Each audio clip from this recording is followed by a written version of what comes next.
que representa a palavra para Humberto Gessinger? A palavra sempre foi muito importante para mim, eu acho que na minha música ela é central, assim como o ritmo é importante no meu texto. Né? Então eu tendo a ver um lado musical no meu texto, como eu tendo a ver um lado literário na minha música. Eu acho que os dois são dois galhos da mesma árvore, né? O processo de criação é mais ou menos o mesmo, mas cada ideia, cada emoção encontra um canal onde melhor se expressa, seja literatura, seja música. Né? Mas eu reconheço que mesmo na música a palavra, mesmo na minha música a palavra é muito importante. Eu vi também que o livro ele faz igual você faz nos seus shows. Tem a música de estúdio e tem a música do show ao vivo. Tem o livro do blog e tem o livro ao vivo. Porque eu comecei há uns 3 anos a postar no blog semanalmente.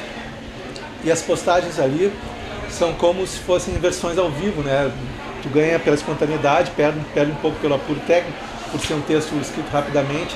Mas eu gosto muito de reescrevê-los depois e deixá-los um pouco mais atemporais, porque eu acho que o formato blog, apesar da raiz do texto ser a mesma, é bem diferente do livro, né? O livro, e no livro é legal também trabalhar com a unidade dos textos. Então, além de escrever os textos para o blog, reescrevê-los para os livros é um negócio que me dá muito prazer também. Nossa, cara, bem bacana mesmo. É gostoso de ler tanto o blog quanto o livro. Legal. Para entender, fala de 6 segundos, 60 anos de história. Eu realmente tenho notado que a gente tem perdido momentos muito significativos por eles serem tão efêmeros, tão curtos. Eu acho que fala que para entender bastam 6 segundos, 600 anos de estudo ou 6 segundos de atenção. Eu acho que tem duas portas para o conhecimento, né? Uma é do trabalho, do estudo mesmo, e outra é da intuição. E eu acho que a gente não deve abrir mão de nenhuma dessas ferramentas, né? A gente tem que ter intuição, que é os 6 segundos, dar uma olhada, dar uma sacada, mas tem que também ter a coisa do estudo e da dedicação. Eu acho que se a gente conseguir juntar esses dois lados, as duas pernas, a gente caminha melhor. Assim. Na música a mesma coisa, eu não acredito que o cara ser bom tecnicamente vai diminuir a emoção dele. Eu acho que o legal é trabalhar com esses dois aspectos da criação paralelos. E pode-se falar que a juventude é uma banda, um livro e uma propaganda de refrigerante? Cara, cada vez a juventude é mais difícil de se resumir, eu acho isso muito bom. Eu acho que a molecada hoje é mais... A gente vive num mundo mais fragmentado, mais segmentado, né? E é muito difícil se resumir o que como uma geração pensa hoje. Tem tantos pensamentos diferentes numa mesma geração, no mesmo país. Eu acho isso fascinante. É uma das coisas que o mundo de hoje tem melhor do que antes, eu acho. Isso é o motivo. Isso. Da minha parte, muito obrigado. Valeu, obrigado. A inspiração para escrever o livro é a mesma para escrever canções ou tem que diferenciar? Eu acho que tem coisas que pedem para ser expressas por canções, geralmente coisas um pouco mais subjetivas, né? O livro, no meu caso, pelo menos, tem um compromisso maior com a objetividade, né? E escrever uma música, mesmo que ninguém a ouça, já é um prazer por si só. Um texto que não é lido me parece que fica muito triste, ele sofre muito mais que uma canção que não é ouvida, né? Então acho que o livro tem mais essa preocupação com um ser entendido do que uma canção. Você, nas suas canções eu entendo muito como sendo subjetivas. É esse objetivo mesmo das canções, de muitas delas, essa subjetividade para que cada um possa interpretar e entender da forma como lhe parece melhor? Não é um objetivo que eu persiga. Eu sou assim, eu acho que quanto mais a realidade é assim, a gente tem que tentar perder a ilusão de que vai enquadrar a realidade em parâmetros muito rígidos. A gente tem que ser, às vezes a gente tem que usar mais a intuição do que a inteligência. Isso às vezes chama um pouco a atenção, porque no Brasil, principalmente a palavra escrita sempre é tida como uma coisa muito racional, né? Eu acho que não, acho que ela é como música, ela pode ser usada para falar de coisas obscuras e pouco palpáveis. E dessa maneira, de repente, inspirar pessoas também através dessas letras? Isso é uma maravilha, porque ninguém começou nada do zero, ninguém é o primeiro quilômetro dessa estrada infinita. Eu fui inspirado por inúmeros compositores e escritores pelos quais eu tenho um carinho enorme. E se eu inspirar uma pessoa que seja, já é um grande feito. Então, a gente tem que ter a noção de que quem trabalha com arte, com cultura, tá construindo alguns metros de uma estrada que é infinita para trás e para frente, eu acho. Humberto, qual a diferença de público do seu público que curte a banda, o cantor, e o seu público literário, que segue o blog, que compra os seus livros? Você consegue notar uma diferença? Cara, eu notei isso na linguagem corporal das pessoas nas filas de autógrafo, como elas carregam o livro com mais cuidado do que carregam o disco, né? Apesar do disco ser um objeto mais frágil, elas parecem carregar o livro assim contra o peito. Eu comecei a pensar em por que isso. Eu acho que muito se deve o livro dá uma sensação maior de proximidade do que a música, né? Por ser uma experiência solitária para quem escreve, para quem lê. A música muitas vezes é fruída de modo coletivo. E talvez um pouco da maneira como eu escrevo também favoreça isso, né? As pessoas se sentirem mais próximas. Eu ouço muito de gente que ouve minhas músicas há quase 20 e poucos anos e diz, pô, me sinto mais próximo de ti lendo um livro. No início eu achava estranho, né? Como assim se eu me revelo tanto nas canções? Mas eu acho que talvez seja pela maneira como eu escrevo, assim, de tratar o leitor mais como um parceiro de conversa, mas muito pelo formato, né? Que favorece essa introspecção. A gente está escrevendo uma matéria para a faculdade, você da Universidade de Jornalismo. E você, como um intelectual, um artista completo, gostaria de saber a sua opinião com relação à mídia, ao jornalismo hoje e que dica você pode dar para que a gente mantenha uma linha ética interessante para os estudantes de jornalismo. É sensacional falar de ética, não só para jornalistas, mas para advogados, médicos, músicos, para todos, né? Isso é uma coisa que devia ser mais falada, estudada do que a gente fala, né? Eu acho que o jornalismo vive uma encruzilhada que a música teve um tempo atrás por conta da digitalização, né? Os formatos estão mudando muito. Eu, como músico, vivi isso alguns anos atrás, com o fim do LP, depois do CD, né? Então é uma época muito confusa, eu entendo, para quem trabalha com jornalismo, né?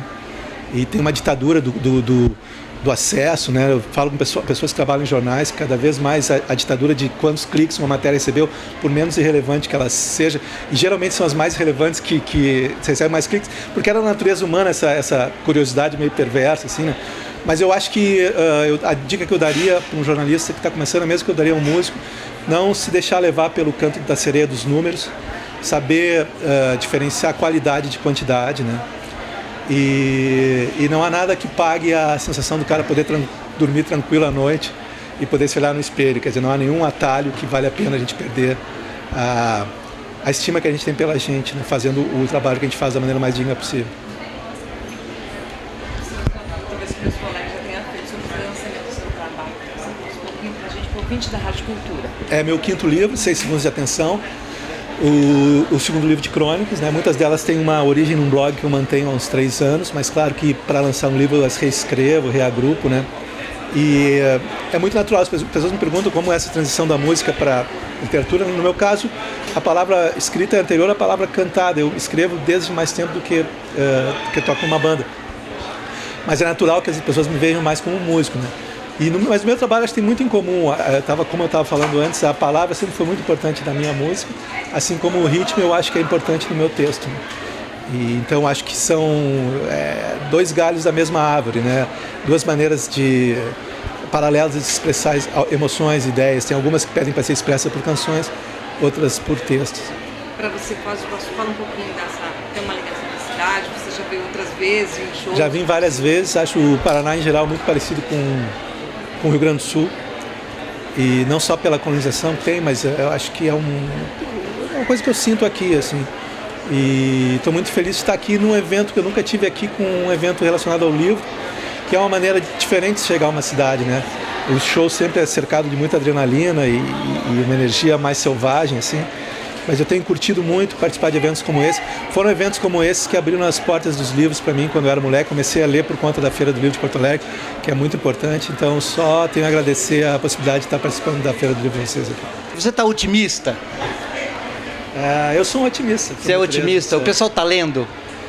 Eu acho que mais do que a minha geração imaginava um tempo atrás. Isso que eu ia te perguntar, se estão lendo mais que nós lemos quando 15, 20 anos? Eu acho que na minha geração era mais concentrado, que tinha alguns leitores que liam muito, mas não eram numerosos. Agora eu acho que até a própria internet, que todo mundo temia que fosse diminuir o número de leitores, faz com que o uso da palavra seja mais frequente. Legal, obrigado. Valeu. Só mais uma coisinha. Dá uma dica para em síntese, o que você tem de bom agora pra gente, assim, que você vai jogar pro público de bom?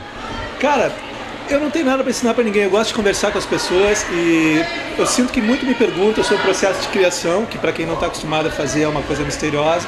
Eu gosto até de desmistificar isso, acho que é uma arte, é um ofício como outro qualquer. E para todos os ofícios o cara tem que ter um pouco de talento. E gosto mais de bater papo com a galera. E claro, vou contar a minha experiência com a escrita, como comecei a escrever, qual é a relação que a palavra falada tem com a palavra cantada também. Legal, obrigado, querido, obrigado. Sim.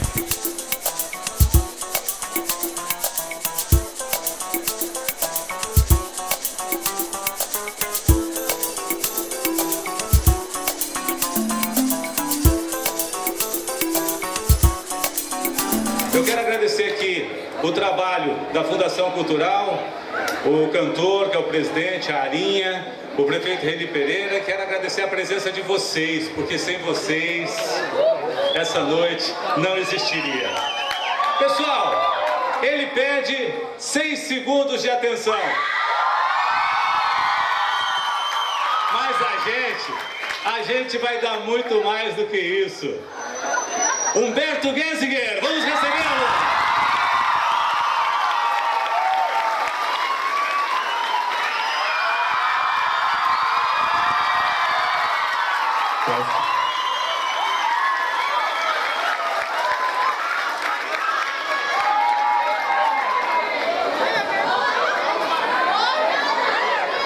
Aí, vamos fazer o seguinte, eu já falei demais.